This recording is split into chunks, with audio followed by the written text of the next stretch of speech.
Since Star Wars Rebels has started, a lot of people had a problem with Kanan and Ezra being Jedi, and even having Sith Inquisitors because, in the Sith, there's two, no more, no less. And to be fair, they are Inquisitors, but I mean, they're still dark side users. Like, come on, don't. They're just beating around the bush at this point. But people have had a problem with Kanan and Ezra being alive, considering the fact that in the original trilogy, Yoda says, "You will be the last of the Jedi," or "the last of the Jedi you will be."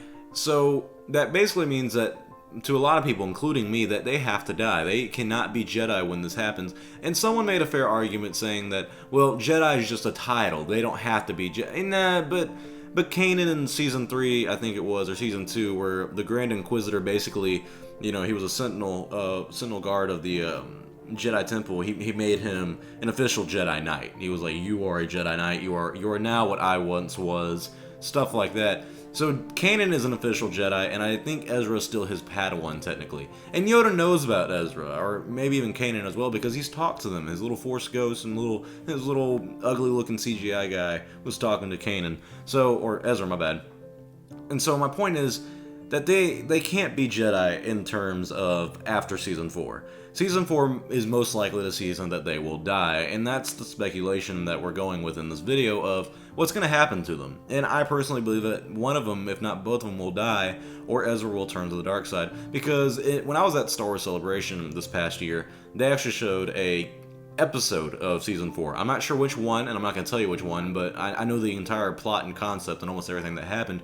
But it set the tone for me, because a group of people that you knew, not the Ghost Squadron, but a group of people that you knew actually died, and people, like characters you met from last season and maybe even the season prior, they died in this episode. So for me, that already set the tone, and I believe it was the point, was to set the tone for everyone at Star Wars Celebration to go, wow, someone died, and it might continue happening. This might be the season, basically, of death, considering this is the last season. And it makes sense. Seasons 1 and 2, and kind of 3, 3 was more for Sabine, I think, but still, you really built up the characters. You really connected with all the characters. By now, you know all the characters. You kind of know how they are. You've built these connections with them. And so the emotion's just right now that you're so used to them. It's just like watching, I wouldn't even say your friends, but it's like watching a group of people.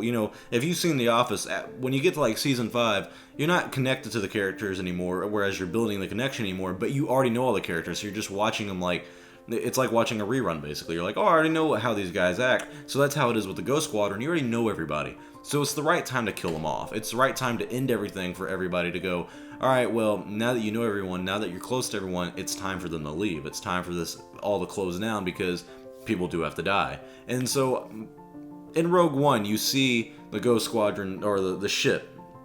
And I think that means, of course, Chopper's alive, because you see him in Rogue One. And I think Hera is still alive. I think, personally, that Zeb probably does die, and I think Kanan and Ezra should definitely die.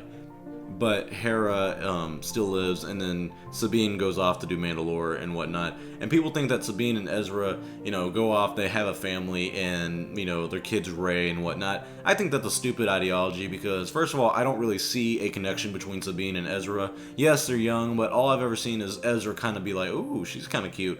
But as time goes on, they're just kind of friends at this point. I don't really see that being a romantic connection at all. And I wouldn't want that. That would kind of be too cliche for me. So what I think is going to happen is Ezra is either going to turn to the dark side and then kill Kanan, or they kill each other, or they them and Zeb, or the entire Ghost Squadron except for Hera and what's his name, Chopper. They all do kind of like a suicide mission where they're like, oh, we gotta die for the rebellion, because it doesn't make sense that they would make the rebellion, but you would never see or hear from them again.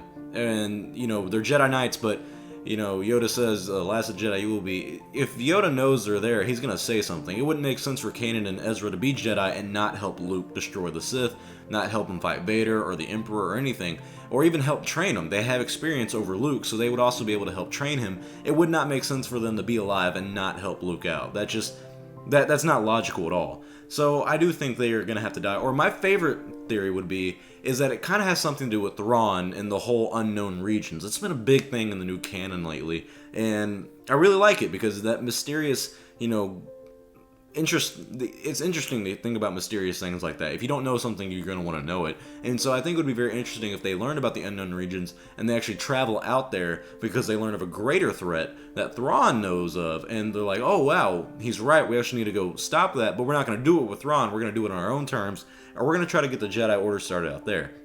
Because it just doesn't make sense that, Luke destroys the Sith and he has a new Jedi Order and Ezra and Kanan aren't there. It doesn't make sense that they wouldn't help him out. It doesn't make sense that they wouldn't be in the rebellion. Maybe the rebellion does something cruel that makes them turn away, kind of like you see in Rogue One, where he's like, oh, I've done a lot for the rebellion, and that I don't agree with, they're just following orders. So there's so many things that could go into this 4th season to explain all this. But, it's just all my ideas. So comment your thoughts below. What do you think's going to happen? Do you think not Aiden, I got a friend named Aiden, sorry. Do you think Kanan and Ezra are going to die? Or do you think one of them is going to turn to the dark side and the other one disappears? Or do you like my idea of them going out to the unknown regions of the galaxy?